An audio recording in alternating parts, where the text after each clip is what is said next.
Codemasters have been creating this franchise for over 10 years now, going back to the original game on the good old PS1 through to this game today. That's 3 generations of hardware, lad, when it were naught but Spectrums round here. Now, obviously, this is a valuable franchise to the famous British developer, which is why they continue to produce these great rally games. But what's also as apparent is the amount of emotion invested in this title.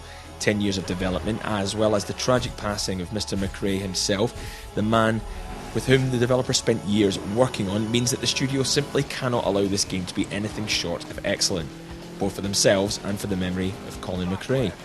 And I can happily say that they definitely have delivered.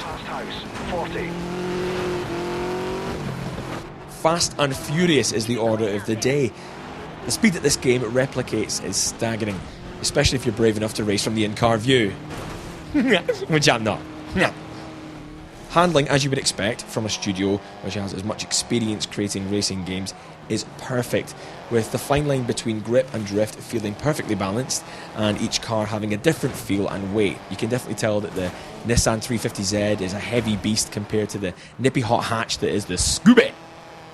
So drive fast in this game and you will crash spectacularly. Again and again and again and again. Crashing, it's fun. But rather than this ruining your entire race, the flashback feature from Grid has made its way onto this game, meaning that you can rewind the action back to an earlier point and fix your mistakes. And rewind it back and fix your mistake. Rewind it back and fix your mistake.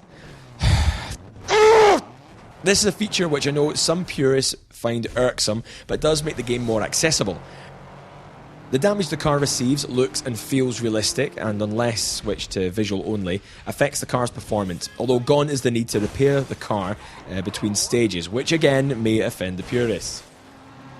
Codemasters have delivered, once more, a well-polished, beautiful-looking, exhilarating driving experience. My only criticism may come from the perspective of the hardcore petrol heads, who will be used to a much harder general level of driving difficulty than they usually get from their favourite title. However, you can still up the driving ability of your adversaries and reduce the number of flashbacks, so you'll still be snapping your pads, don't worry. So really, that's not really much of a criticism at all. Rather than alienate the hardcore fans, Codemasters have simply opened up the game to a wider audience, which in a sea of quality titles is essential in the current climate. So the result is a heart-stoppingly fast, realistic but fun and accessible driving game, and I don't think you can really ask for much more. Unless you're a purist. What are you calling yourself a purist for? Shut up!